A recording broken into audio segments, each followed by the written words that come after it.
Tayo pong lahat ay tumayo para sa tawag ng pagsamba.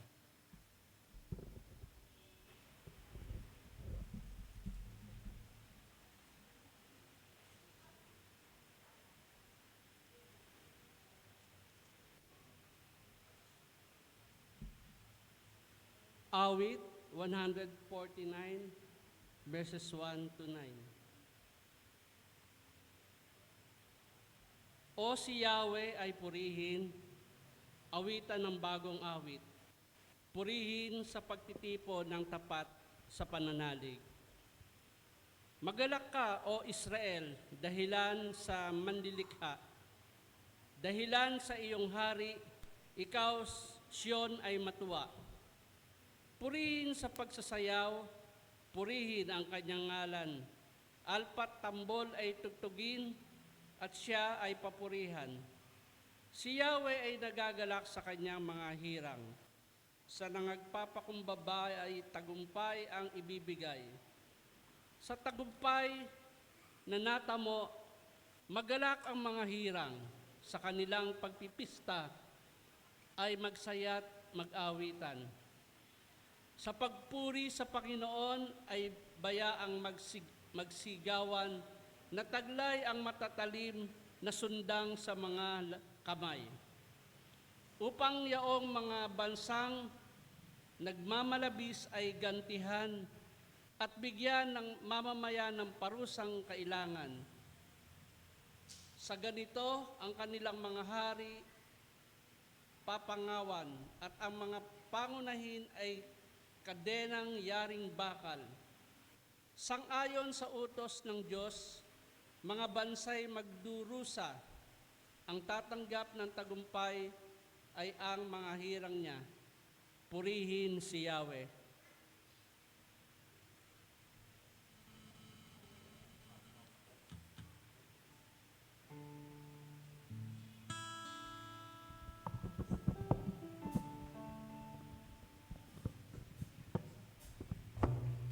Yan, magandang umaga po sa ating lahat.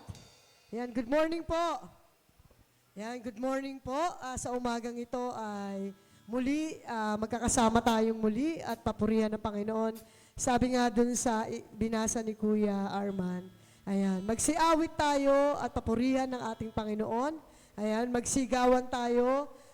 Hindi naman magsigawan na, kundi ipagsigawan natin ang pangalan ng ating Panginoon. Ayan, kaya sa umagang ito, batiin po natin ang ating mga kapatid. Ayan, habang inaawit natin yung kaibigan, kumusta ka na?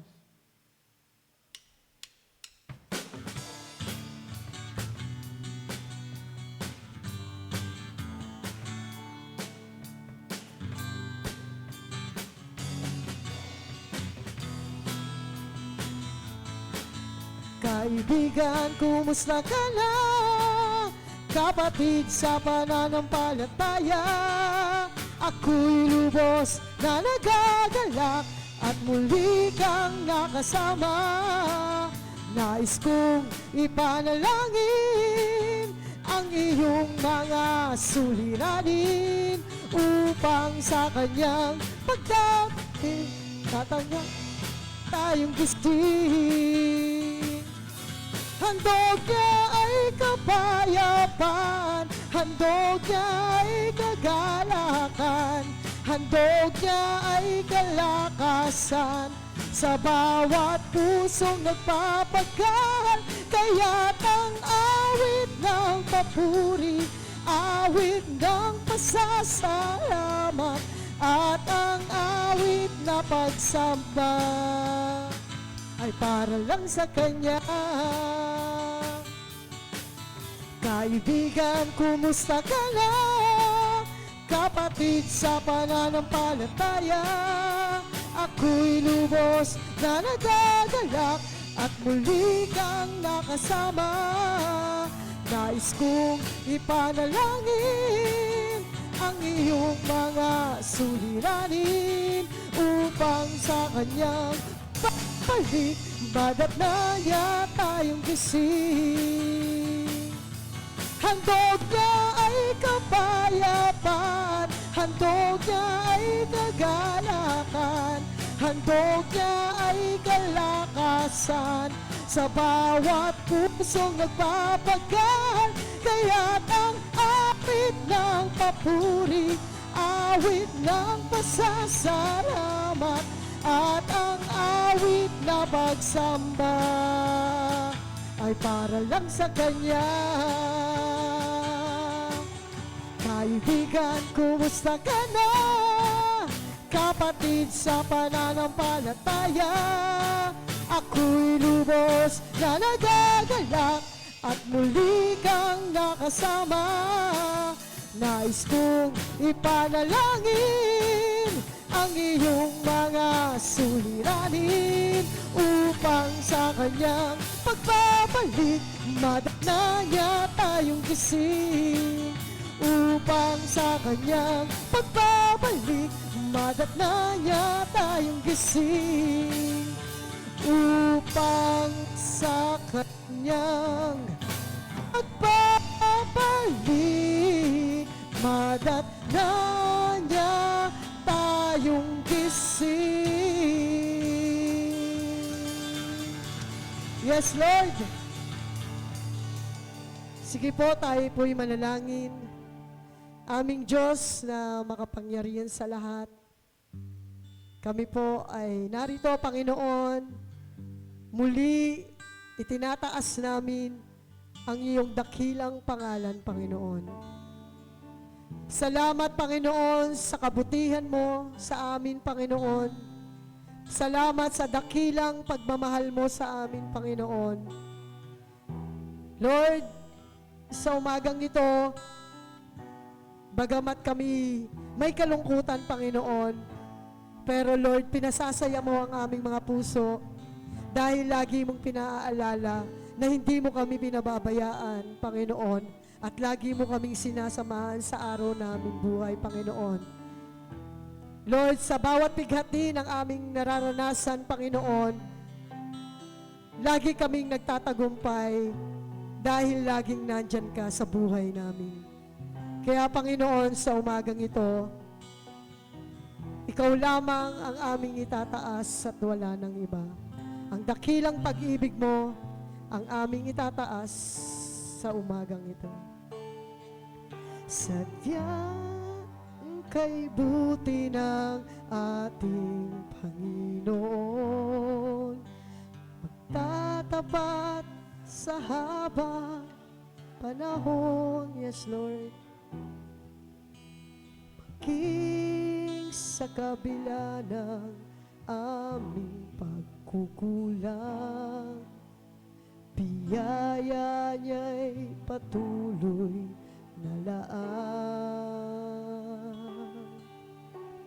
Katulad ng pagsinag ng gintong araw, patuloy siyang nagbibigay tanglaw.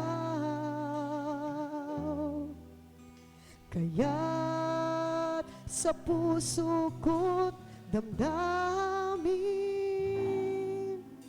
katapatan may aking pupurihin.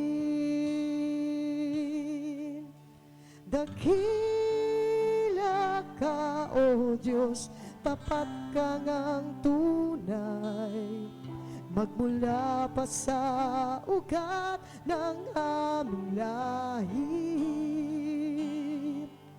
Mundo'y magunaw man, maaasahan kang lagi, maging hanggang wakas nitong buhay.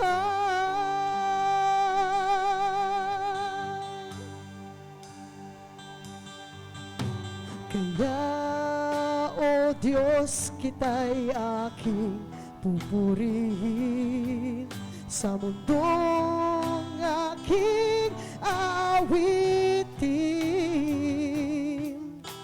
Dakila ang iyong katapatan, pag-ibig mo'y walang hanggan. Dakila ka, O Diyos, tapat kang ang tunay. Magmula mo sa... Yes, Lord. Mundo'y magunaw man, maasahan kang lagi. Maging ang wakas nitong buhay. Dakila ka, O Diyos, sa habang panahon. Katapatan mo'y matibay na sandigan. Sa bawat bigati, tagumpay man ay naroon. Daluyan ang pag-asa kung kailangan hinahon. Pag-ibig mo'y alay sa amin, noon ang ngayon. Dakila ka, dakila ka, dakila ka, O Diyos, dakila ka, dakila ka, O Diyos.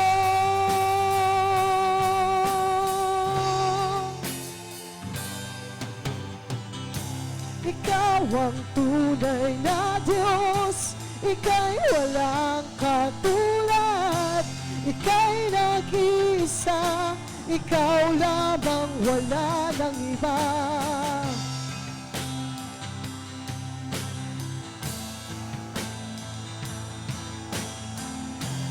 Isisigaw sa buong mundo, ikaw ang tunay.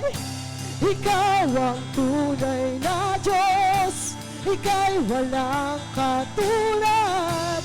Ika'y nag-iisa, ikaw lamang, wala nang iba. Sa'yo ang aking awit, diin ang aking tinig. Isisigaw sa buong mundo, isisigaw sa buong mundo, isisigaw sa buong mundo.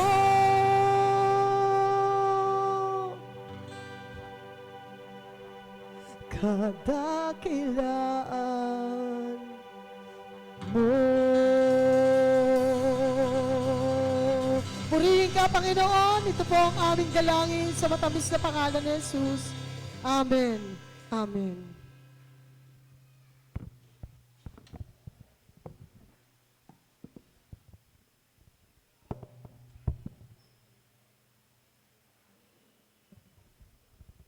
Atin pong awitin ang awit ng pagpupuri, O Worship the King.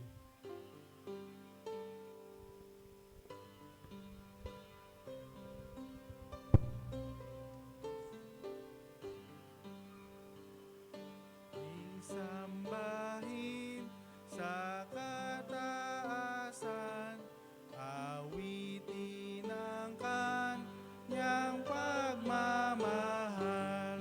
Siya'y tanggulan sa lahat ng araw, at sa kaluluwa'y kapahingahan. Itanyag ang biyaya niyang lakas, balabal niya ay ang liwanag. Sasakyan niya ang kulog at kidlat, dilim at bagyo, kanya ring landas. Tangkilik niya, di masiwalat, dala ng hangin at ng liwanag. Umaagos na mula sa itaas,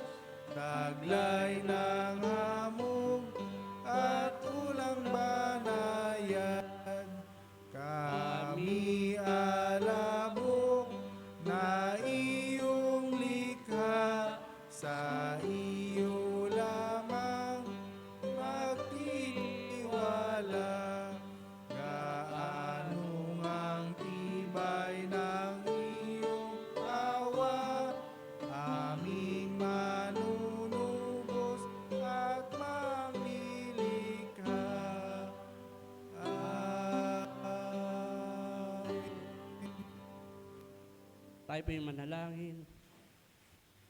Aming Diyos, amang makapangyarihan sa lahat, kami po ay nagpapasalamat at muli mo kaming tinipon sa umagang ito upang sambahin ka sa Espiritu at katotohanan.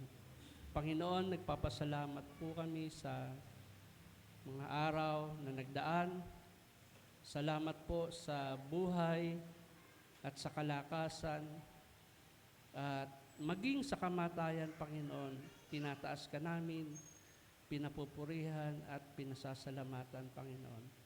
Salamat po sa araw na ito. Samahan mo po kami ng iyong banal na Espiritu Santo sa gawain namin.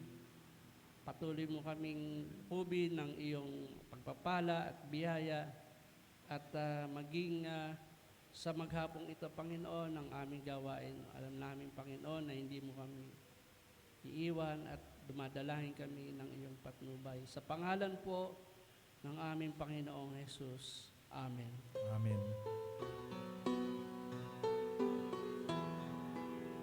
Diyos na magulang, banal ang ngalan, ang kaharian mo ay sumakit. Gawin nawa yung kalooban sa lupa gaya ng sa langit. Ipagkaloob ngayon sa amin, pang-araw-araw naming pagkain. Kaming may sala ay patawarin, nagpapatawad sa kapwa rin. Huwag mo kaming sa tukso'y tulutan, kundi iligtas sa kasamaan. Kaharian, kapangyarihan, kaluwalhatian sa iyong tanan. Amen.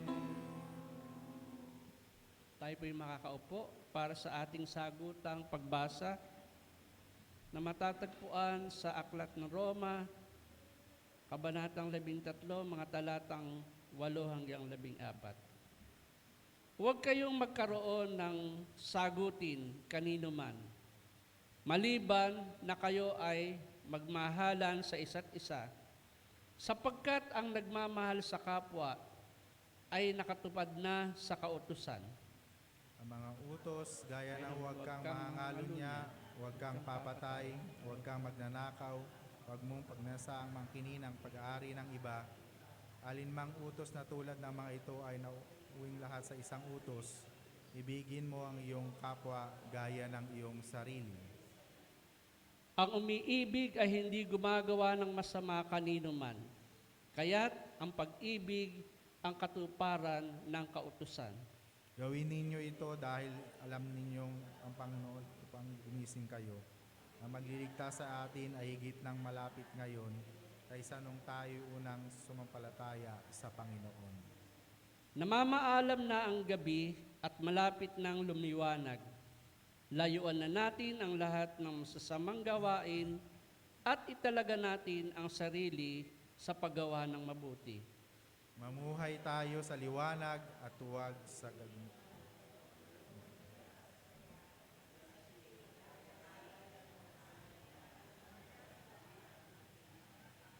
Tayo pong lahat, gawin ninyo ang Panginoong Kristo bilang sandata, huwag ninyong pagbigyan ang laman upang masunod ang mga hilig nito.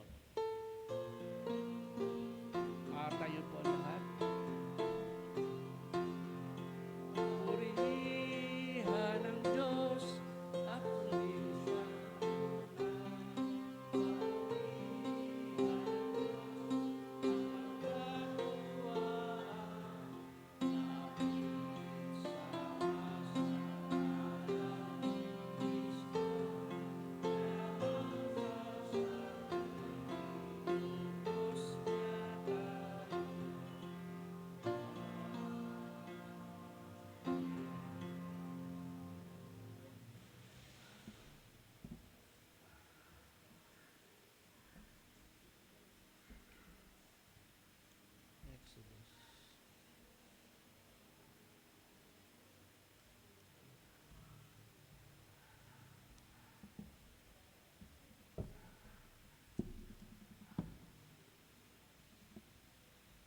Para po sa ating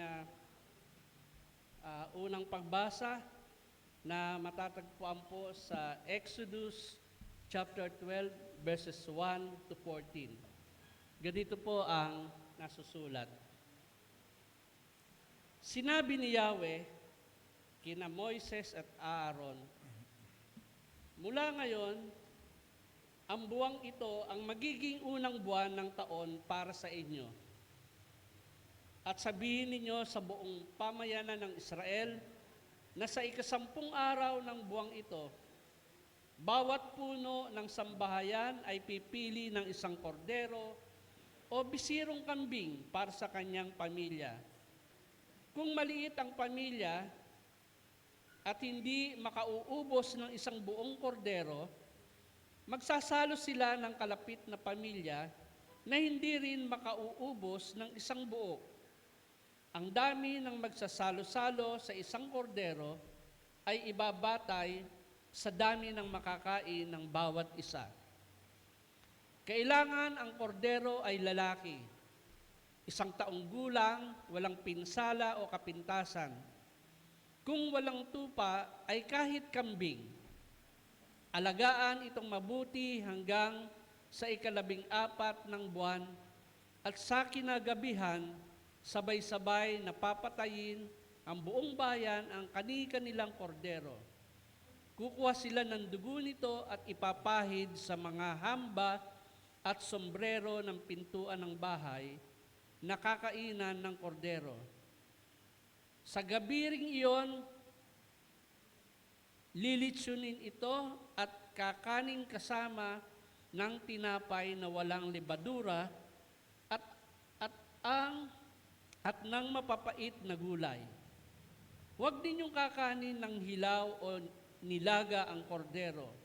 Litsunin ito ng buo, kasama ang ulo, ang mga pata at ang lamang loob. Huwag kayong magtitira para sa kinabukasan. Kung may matitira, sunugin pagkaumaga. Ganito naman ang magiging ayos ninyo sa pagkain nito. Nakabigkis, nakasandalyas, at may tangang tungkod. Dali-dali ang inyong pagkain nito. Ito ang Pasko ni Yahweh. Sa gabing iyon, lilibutin ko ang buong Ehipto at papatayin ang lahat ng panganay na lalaki, maging tao o hayop man. At parurusahan ko ang lahat ng Diyos-Diyusan sa Ehipto. Ako si Yahweh, lalampasan ko ang lahat ng bahay na makita kong may pahid na dugo, at walang pinsalang mangyayari sa inyo sa pagpaparusa ko sa buong Ehipto. Ang dugo ang siyang magiging palatandaan ng Israelita na Israelita ang nakatira sa bahay na iyon. Ang araw na ito'y ipagdiriwang ninyo magpakailanman bilang pista ni Yahweh. Ang pagbasa po sa Ebanghelyo ay makikita natin sa Matthew chapter 18 verse 15 to 17 na ganito po ang sinasabi kung nagkasalang isang kapatid. Kung magkasala sa iyo ang kapatid mo, puntahan mo siya at kausapin ang sarilinan tungkol sa kanyang kamalian. Kapag nakinig siya sa iyo, may babalik mo na dati ang pagsasama ninyong magkapatid. Ngunit kung ayaw niyang makinig sa inyo, magsama ka pa ng dalawang tao upang ang lahat ng pinag-usapan ninyo ay mapatunayan ng 2 o 3, tatlong saksi. At sa huli, kung ayaw niyang makinig sa kanila, sabihin mo sa iglesia ang nangyari, at kung ayaw pa rin niyang makinig sa iglesia, ituring mo siyang parang hintil o isang maniningil ng buwis. Pinagpala ang iglesia at ang bayan sa pagkabasa ng kanyang mga dakilang salita.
morning po sa ating lahat.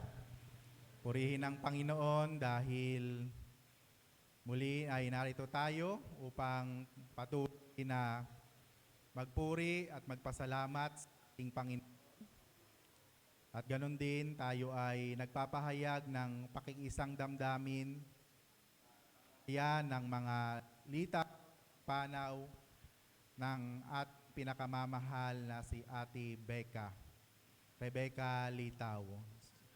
Po ay sumandaling manalangin. Dakilang Diyos, sa mga oras na ito, patuloy kang mahayag sa bawat isa sa amin sa pamamagitan ng aming pagbubulay-bulayan sa umagang ito. Salamat po, Panginoon, dahil Ikaw ang Diyos na siyang tumawag bawat isa sa amin, na bagamat ang aming buhay dito sa lupa ay may hangganan, kung kami ay nagtiwala, kung kami ay nanampalataya sa iyo, ay meron kaming buhay na walang hanggan.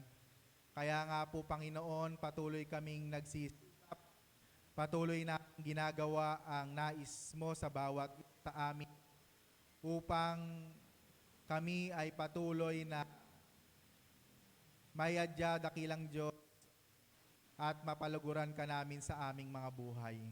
Sa iyong mensahe na aming mapakikinggan, ito ay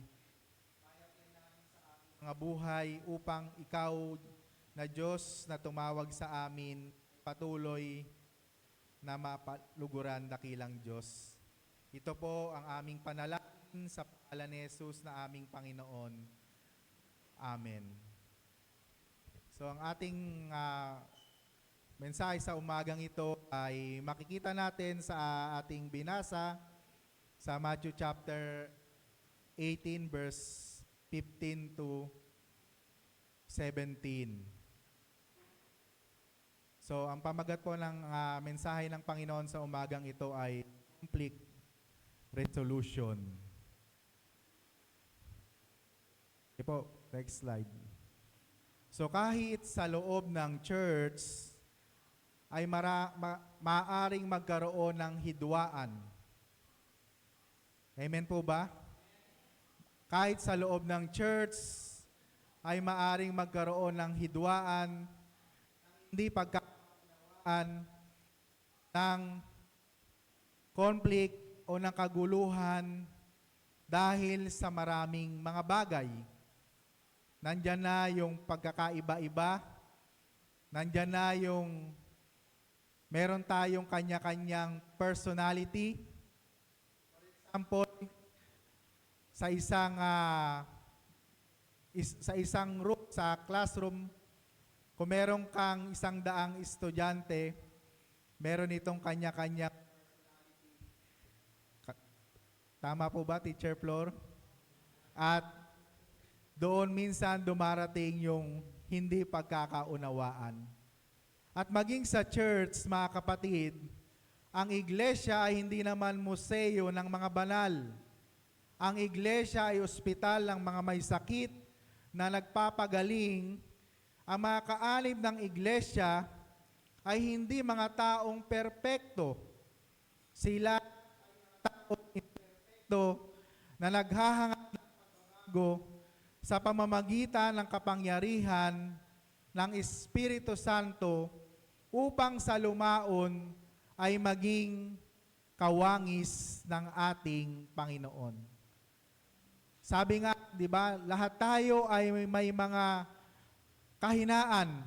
Lahat tayo ay mga kakulangan at minsan dumarating sa punto na hindi pagkakaunawaan, subalit ang maganda, pagdating sa huli, nandoon pa rin yung patuloy na pag-iibigan at pag-uunawaan ng bawat isa. Paano natin kukumprontahin ang isang kapatid na nagkasala? Paano maibabalik ang nasirang ugnayan? Sige po, next slide. So yan, conflict resolution. Una, sabi dito, ikaw mismong pinagkasalaan ang dapat gumawa ng akbang tungo sa pag-uusap. Ano pong sabi? Ikaw mismong pinagkasalaan ang dapat gumawa ng hakbang tungo sa pag-uusap. Paano natin magagawa ito, mga kapatid? You will have to exercise humility to be able to do this. Kinakailangan nandoon sa atin yung pagpapakumbaba. Pero ang naturalesa ng tao, sasabihin natin, ako na nga yung nagawa ng mali. Ako pa ba yung lalapit? Ako na nga yung nasaktan. Ako na nga yung nasugatan. Ako pa ba yung magpapakumbaba? Di ba dapat siya? So ito yung naturalesa ng tao. Ngunit ang itinuturo sa atin sa umagang ito ng ating Panginoon, kailangan kahit na tayo pa yung nasaktan, tayo pa yung nagdusa, tayo pa yung nagawa ng hindi maganda, kinakailangan tayo yung gumawa ng kaparaanan upang kausapin yung tao na nakagawa sa atin ng hindi maganda. Pangalawa, ang pangunahing layunin ng pag-uusap ay kailangan itong sarilinan at ikaw lamang at ang taong nagkasala sa iyo. Ibig sabihin, pinangangalagaan mo pa rin ang reputasyon ng taong nagkasala sa iyo sapagkat ang layunin ng pag-uusap ay upang kayo ay magkaayos.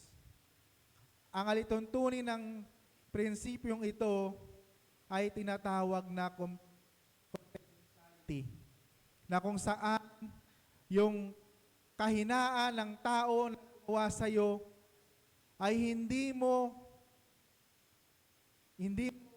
ikikwento, hindi mo ipagsasabi dahil sa kabila na siya ay nakagawa ng ganong bagay sa iyo, nandoon pa rin yung pag-ibig mo sa Kanya tulad ng ginawa ng ating Panginoon nung siya ay narito pa sa lupa, na kung saan sa kabila ng Kanyang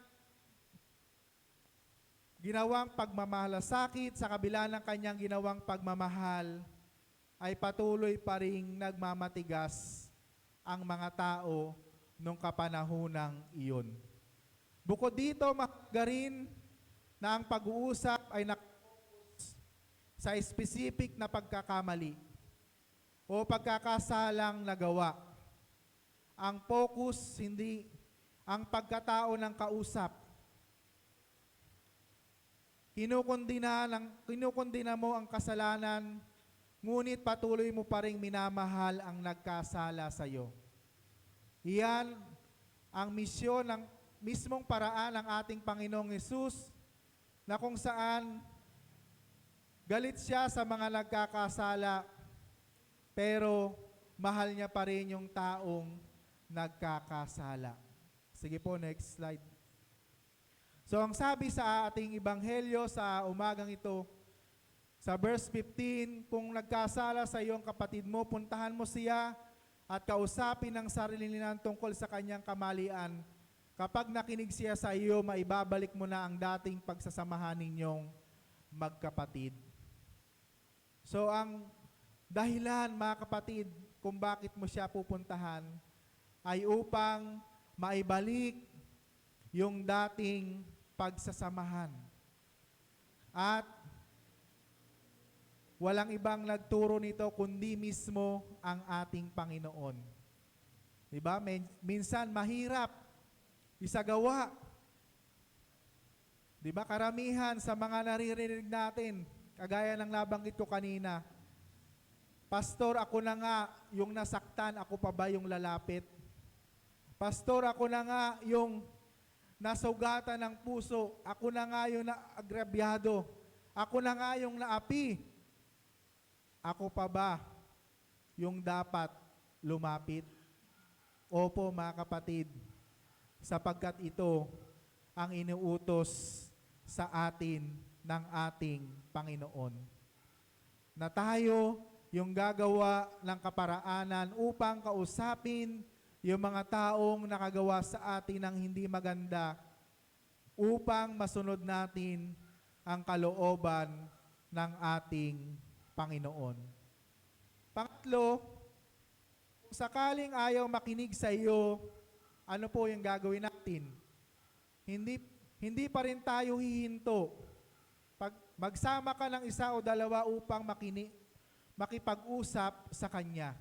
So kung ang ating ay ayaw pa rin mag-response sa kabila ng pag-o-offer natin sa Kanya ng pakikipag-usap, ang sabi dito sa banal na kasulatan, hindi pa rin tayo dapat tumigil.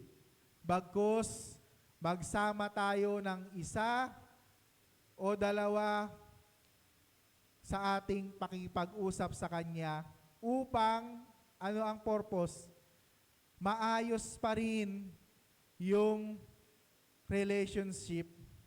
Magsasama tayo ng isa o dalawa, hindi para pagtulungan yung tao na nakagawa sa atin ng pagkakamali, kundi sila ay maging saksi o kaya sila ay mamagitan upang ang purpose, kapatid, ay maibalik yung dating ugnayan at pagkakasundo at magkaroon ng breakthrough sa pag-uusap tungkol sa pakikipagkasundo.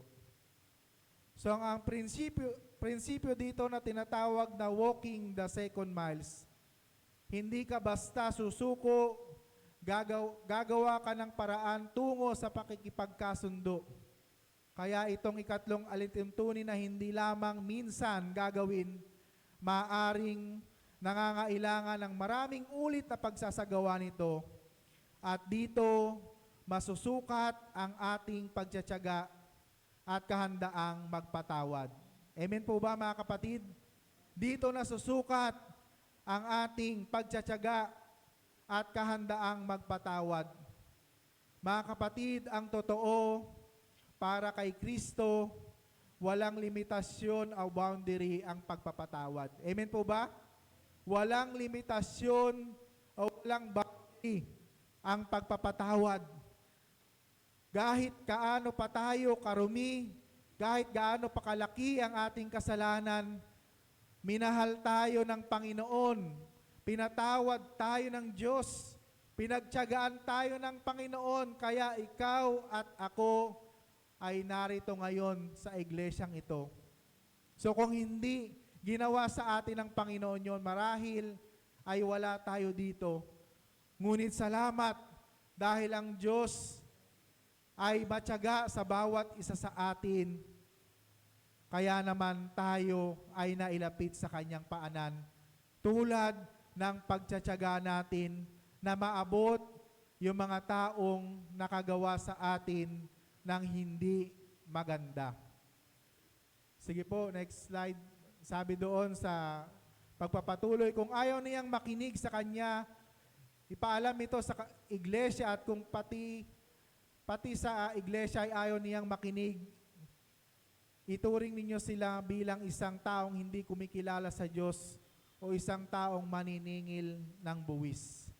Dito sa pang-apat, mga kapatid, ang sabi dito, kung ang ikatlong alituntunin ay nabigo pagkaraan ng maraming beses na pagtatangka, saka mo pa lamang dalhin ang iglesia, ang issue sa iglesia. Sa puntong ito, hindi na lamang ikaw o isa o dalawa pang iba ang may involved ang iba pang piling church. Hindi ito pagsusumbong, kundi pagsisikap pa rin maganap ang pakikipagkasundo dito, lalo na kailangan ang maingat na pag-uusap. So kung ayaw pa rin niya, despite sa iyong effort na makipagkasundo, ang sabi dito sa ating mensahe, alam mo na sa church. At church ay gagawa ng kaparaanan upang ang dalawang taong involved o mga taong involved ay magkaayos. So ang reason pa rin ng pakikipag-usap ay pagkakaayos at pagkakasundo, sapagkat ang church ay nagpapasya ayon sa katuruan at halimbawa ni Kristo ayon sa dikta ng pag-ibig at katarungan. So pakinggan natin mga kapatid na ang iglesia ay nagpapasya ayon sa pag-ibig at katarungan at naayon sa turo ng ating Panginoon.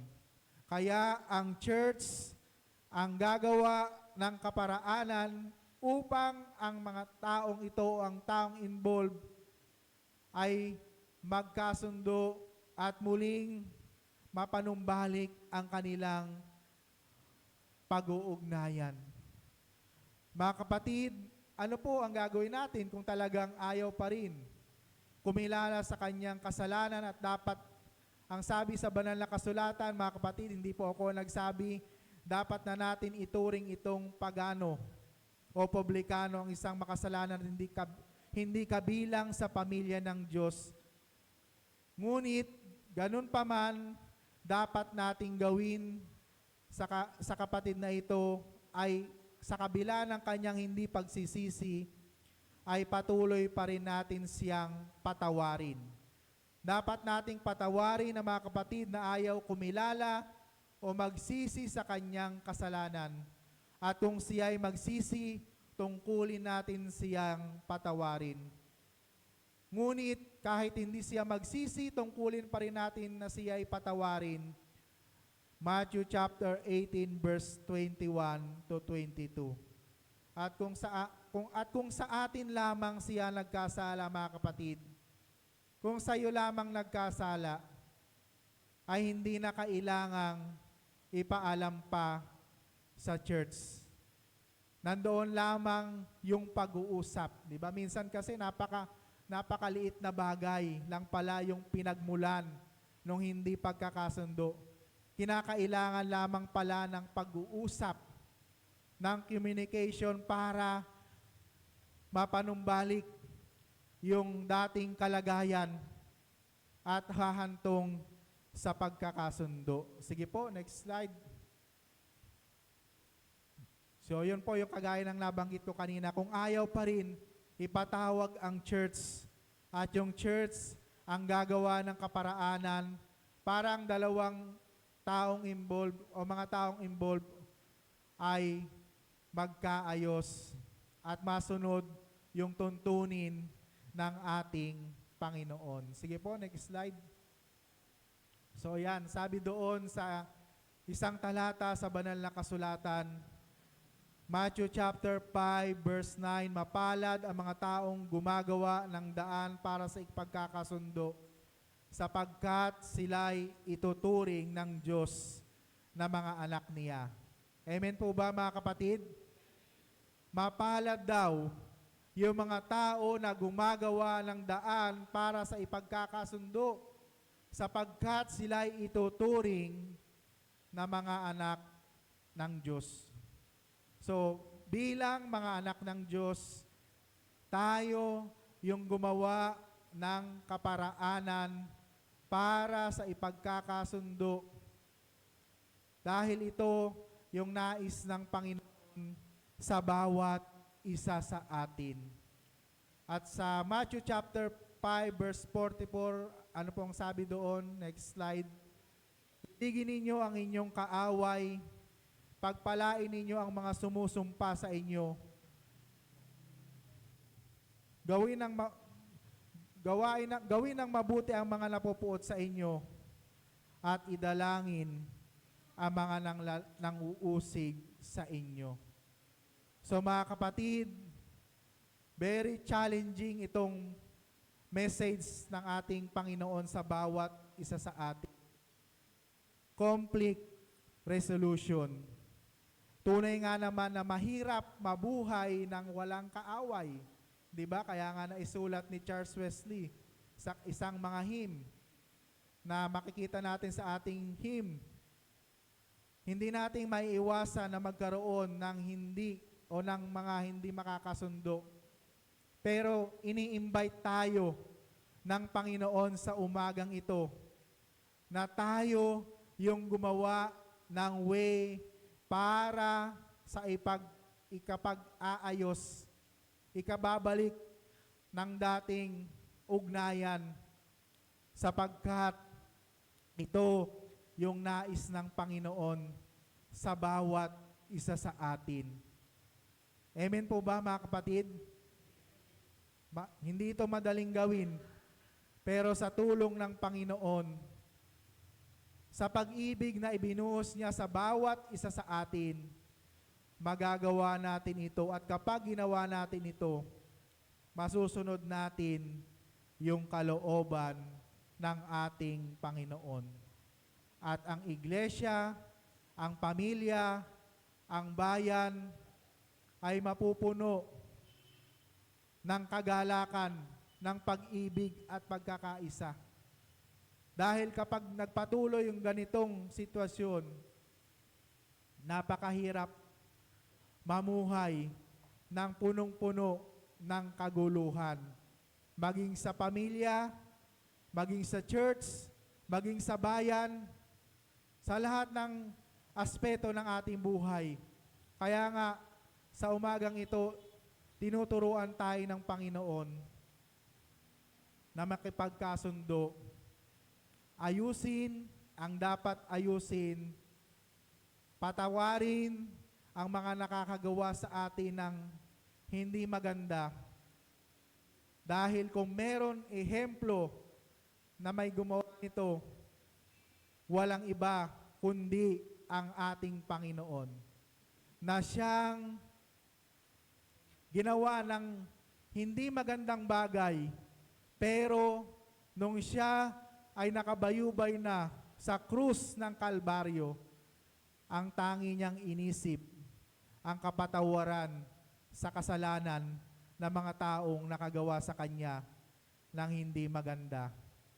'Di ba? Ang salita ng kapatawaran, yung unang salita doon sa huling 7 wika. 'Di ba? Hindi siya nagtanim ng sama ng loob. Hindi siya nagtanim ng galit. Hindi siya nagtanim ng puot. Di ba minsan sasabihin natin, pastor, hindi naman ako si Jesus tagasunod tayo ni Jesus At iyon yung itinuturo sa bawat isa sa atin. Amen po ba? Ayun yung itinuturo sa atin ng Panginoon. Kaya nga, kung magpahanggang sa ngayon, meron pa tayong mga hindi napapatawad, hindi pinapansin, hindi kinikibo. Sabihin mo sa katabi mo, kapatid, magpatawad ka na. Dahil yan ang nais ng Panginoon sa bawat isa sa atin. Na tayo ay mamuhay ng puspos ng pag-ibig at merong bunga ng banal na kasulatan. Mga kapatid, hindi mahirap itong gawin, pero sa tulong ng Panginoon, by the power of the Holy Spirit, magagawa natin ito at masusunod natin yung kalooban ng ating Panginoon. Amen po ba? Di ba masarap matulog sa gabi kapag nagpatawad tayo? Di ba wala tayong alalahanin, wala tayong iniisip, wala tayong dinadala. Di ba kapag nagpatawad tayo, wala tayong daladala.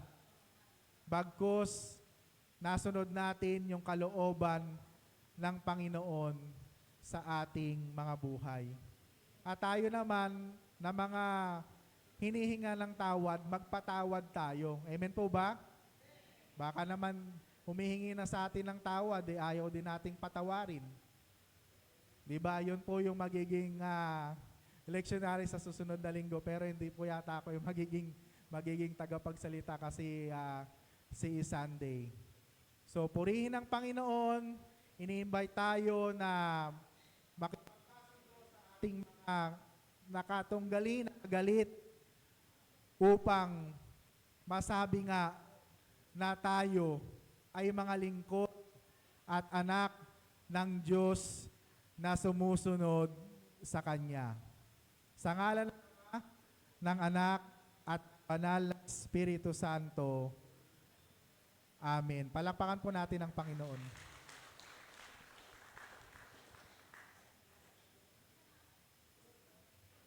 Salamat po sa napakagandang mensahe na tinanggap natin mula sa ating Panginoon. Ngayon po ay ganapin natin ang paghahandog ng ikapu, pangako at pasasalamat. Tinatawagan ko po ang tagalikom, Kuya Buding, at saka si Kuya Eddie. Eddie na po.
Ang may kakayahan po ay tumayo, itin natin ang tugon. Dalhin ang mga kaloob sa ating Panginoon. Dalhin ang mga kaloob sa ating Panginoon. Masayang nagbibigay na mga handog ng papuri. Masayang nagbibigay sa amang Diyos ko't Hari.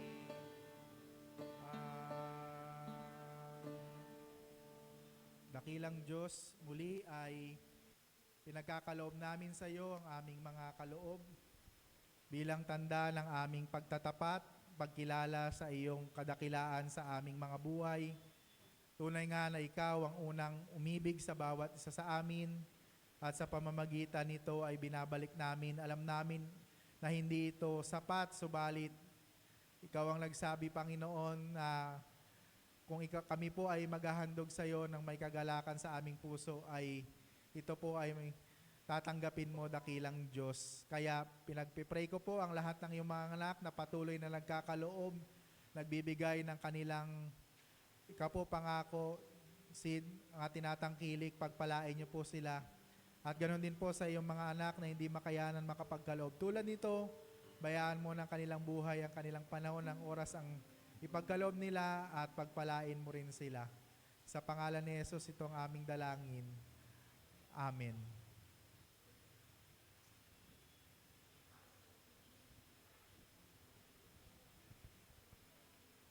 Sige po, awitin po natin ang awit ng pagtatalaga at pasasalamat. He leadeth me.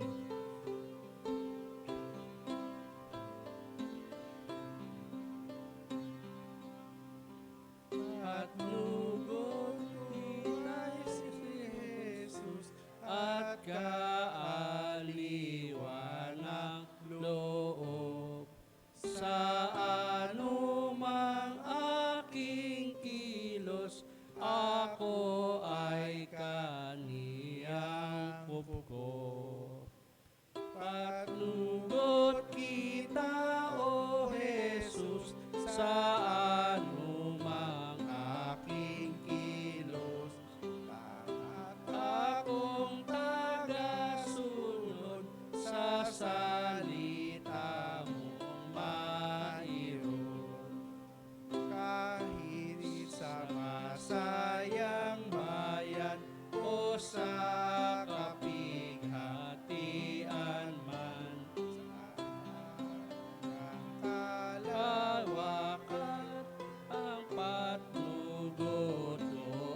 sino man po ang may mga Patugot kita, kahilingan, pagpapasalamat, O Jesus, inanyaya ko po kayo sa harapan. anumang aking kilos. Dapat akong tagasunod sa salita mo, Makiro. Tayo manalangin. Dakilang Diyos na makapangyarihan sa lahat. Nagpapasalamat po kami sa umagang ito dahil patuloy kang tapat sa bawat isa sa amin. Patuloy mo kaming iniibig. Patuloy mo kaming minamahal. Kaya naman, Panginoon, nais mo sa bawat isa sa amin yung harmonious relationship maging sa aming kapwa, na kung saan kung pagkaminsan kami po ay nagagawa ng hindi maganda, kung pagkaminsan kami po ay nasusugatan, nasasaktan, subalit tinuruan mo kami kung papanong manumbalik ang pakikipag-ugnayan namin sa mga nakagawa sa amin. Kaya turuan mo kaming magpatawad. Turuan mo kaming patuloy na umibig, lalo tigit sa mga taong hindi kaibig-ibig sa amin, upang masunod namin ang iyong kalooban, tulad ng ginawa mo, Panginoon, na bagamat ang mga tao nung narito ka ay patuloy na sumusuway sa iyo, hindi kumikilala, subalit nung ikaw ay nakabayubang krus ng Kalbaryo, ang unang winika mo ay ang wika ng pagpapatawad. Kaya tulungan mo kami, Panginoon, na ganito rin yung maging pamumuhay namin, dakilang Diyos,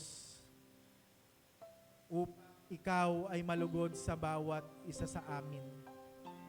Ganon din, pinagpipray ko po sa iyo ang mga nangulila ni Ate Rebecca Litaw, dakilang Diyos, na sa mga oras na ito ay nagdadalamhati. Ang buong iglesia ay nakikiisa sa kanila, nagpapahayag ng pakikiisang damdamin. Tulungan niyo po sila, Panginoon. Aliwin niyo po sila ng iyong banal na Espiritu at ipaalala sa kanila na bagamat ang buhay dito sa lupa ay may hangganan, kung kami nagtiwala, kung kami nanampalataya, kung kami sumunod sa iyo, ay meron kaming buhay na walang hanggan na kaloob mo sa bawat isa sa amin. Ganon din, Panginoon, pinagpipray ko po ang lahat ng iyong mga anak na may mga karamdaman na umaalipin sa kanilang lupang katawan. Kilala niyo po sila, dakilang Diyos. In the name of Jesus, pagalingin niyo po sila, dakilang Diyos, upang walang maging hadlang sa patuloy nilang paglilingkod at pagtatapat sa iyo, at patuloy na maranasan yung iyong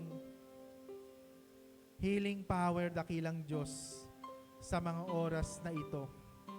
Ganon din, pinagpipray ko po sa iyo ang iyong mga anak na magdiriwang ng kanilang kaarawan. Para sa araw na ito, ang aming nanay Elisa Mariano, sa September 12, kapatid na Leticia Penino, sa September 14, kapatid na Arlene Sister, at sa September 15, kapatid na Angelo Dalisay. Salamat sa buhay ng iyong mga anak na ito. Pagpalain niyo po sila, dakilang Diyos. And I pray na maraming liligayang kaarawan ang patuloy na ipagkaloob niyo sa bawat isa sa kanila. Ganon din, pinagpipray ko po ang Crossroad United Methodist Church family. Patuloy niyo pong buhusan ng pag-ibig. Maranasan namin yung harmonious relationship sa iyo, harmonious relationship sa bawat isa, na manatili ang pagkakaisa, pagmamahalan, at patuloy na magalak sa paglilingkod sa iyo. Salamat po, dakilang Diyos, dahil mahal na mahal mo kami. Hindi nga kami dapat man lang pag-alayan ng iyong dakilang pag-ibig, subalit napakadakila mo sa bawat isa sa amin. Ganon din, pinagpipray ko po sa iyo ang aming minamahal na bansa. Tulungan niyo po ang aming mahal na Pangulo, ang nanunungkulan sa kanyang mga gabinete na gawin ang kanilang mga tungkulin upang magkaroon kami ng maayos na pamumuhay sa aming minamahal na bansa. Pinagpipray din namin sa iyo ang nalalapit na barangay election sa October 30, Panginoon. Muli kami ay pipili ng mga manunungkulan sa aming mga barangayan. Bigyan niyo po kami ng wisdom upang makapili ng tama upang mapamahalaan ang aming mga barangay at magkaroon ng kaayusan sa bawat barangayan. Marami pong salamat, dakilang Diyos. Sa iyo kami nagtitiwala, sa iyo kami umaasa. Dahil kung kami sa iyo wala kaming magagawa. Patuloy ko rin pong ipinagpipray ang lahat ng iyong mga anak na may mga negosyo. Patuloy niyo pong pagpalain ang iyong mga anak na nasa ibayong dagat, malayo man sila, nawa naabot din sila ng aming panalangin, dakilang Diyos. At ganun din, pinagpipray ko rin sa iyo ang lahat ng mga gawain ng iyong iglesia, dakilang Diyos. Nawa magkaroon ito ng katuparan at maging powerful ito, hindi lamang dito sa loob ng church, kundi lalo tigit sa labas, upang kami ay patuloy na makapaglingkod sa iyo ng may katapatan. Marami pong salamat, dakilang Diyos. Humingi po kami ng kapatawaran sa aming mga shortcoming upang ang aming mga panalangin ay nakarating sa iyong banal na kaharian. Bless niyo po ang lahat ng iyong mga anak na naglilingkod, gumaganap sa iglesyang ito. Pagpalain niyo po sila. Salamat po sa kanilang mga buhay, sa kanilang pagpapagal. Alam ko po hindi ito nawawalan ng kabuluhan sa iyo. At ang itong lahat ay nakatala sa aklat ng buhay. Kaya marami pong salamat sa kanilang mga buhay. Ito po ang aming panalangin sa pangalan ni Jesus na aming Panginoon. Amen. Awitin po ng uling estropa. At sa aking kawakasan, biyaya mo ay pakamtan, O Jesus, sapagkat ikaw ang patnugot ko saan man. Patnugot kita, O Jesus, sa anumang aking kilos. Dapat akong tagasunod sa salita mo mairog. Amen. Sige po, tanggapin natin ang benediction. Crossroad United Methodist Church family, FB friend, receive the benediction came from the Triune God, the Father, the Son, and the Holy Ghost, now and forevermore. Amen. Amen. Amen. Amen. Palakpakan po natin ang Panginoon. Narito po ang mga pahayag at malasakit ng ating iglesia. Marami pong salamat sa bawat isa sa atin, sa ating pagdalo. At nawa ay patuloy nating naranasan yung presensya, yung kabutihan ng Panginoon sa ating mga buhay.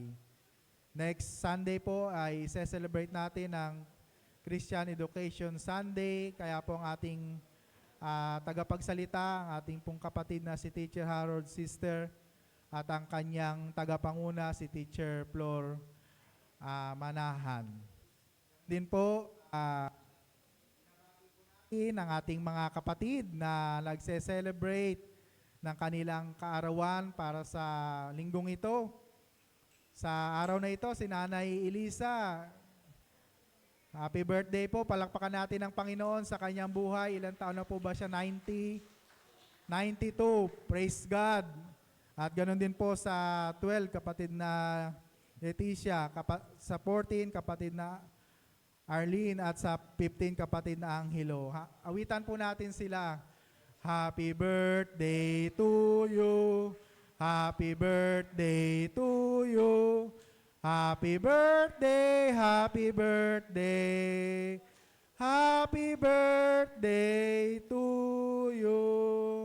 Happy birthday po sa inyo at we pray na patuloy kayong pagpalain ng ating Panginoon. Sige po. Ayan, gusto lang po nating i-welcome yung bisita natin ngayong umaga. Ito po ay kamag-anak ni Ate Selly. Yan. Welcome po kayo sa Crossroads, si Michelle Labarrete. Yan, Bangolino po. Bangolino, yan. Yan po, si Michelle.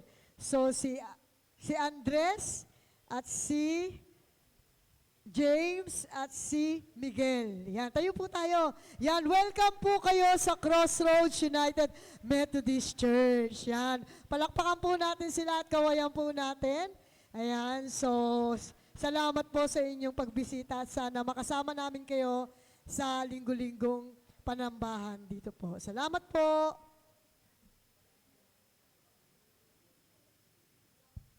Yan, magandang umaga po. Dahil po ang ating pong CE Sunday ay gaganapin po natin sa susunod po na linggo, atin din pong gaganapin ang ating CE shower. Yan, yung CE shower ko, kung maalala nyo po, ito po ay ginagawa po natin dati. So matagal na panahon na po ito. At nahinto po tayo ng ilang taon.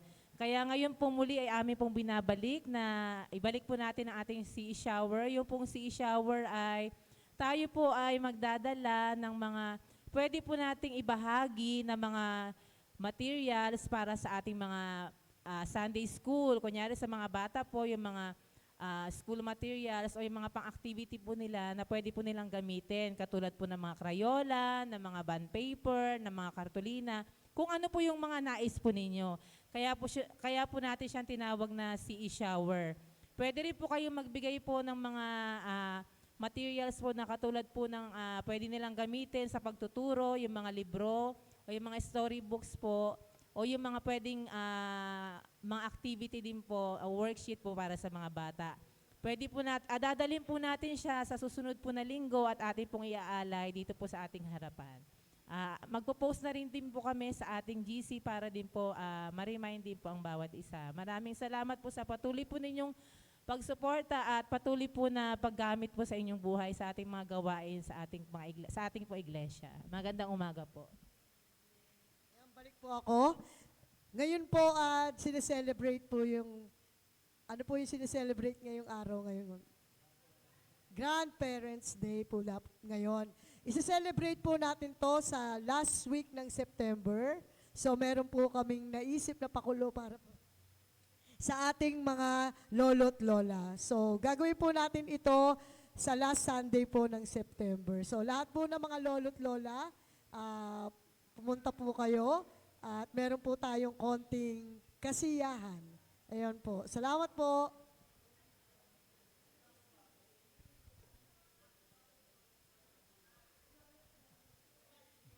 Ganoon din po, announcement lang po mula sa ating district, yung CE Encounter na gaganapin sa Nax United Methodist Church sa September 23, 8 o'clock hanggang 3 p.m. po. Kaya ini-invite po tayo, CE Encounter, lahat po ng nagnanais na magturo ng mga Sunday School ay maaari po nating daluhan to.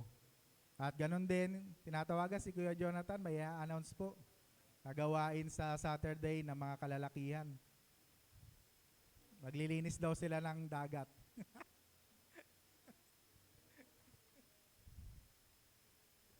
Good morning po. Good morning. Morning po.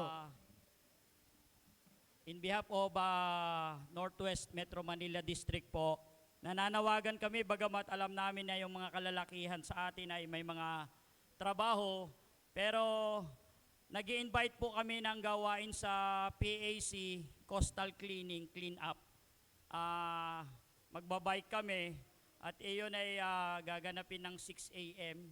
Kung interesado po kayo, ano lang po kayo sa akin dahil ito po ay in connection with UMYF, PAC at saka yung distrito po ng kalalakihan.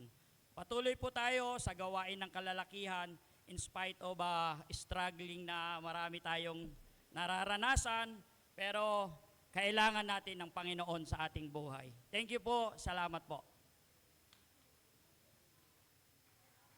Isa na lang po. Ayan. May practice po ang choir ngayon. Pasok na lang po tayo sa loob ngayon po. At mamayang 12:30 po, meron po tayong service para kay Ate Rebecca. Huling pagpapaalam, huling service po natin yan. 12:30 po, balik po tayo rito. So, yun lang po. Salamat po.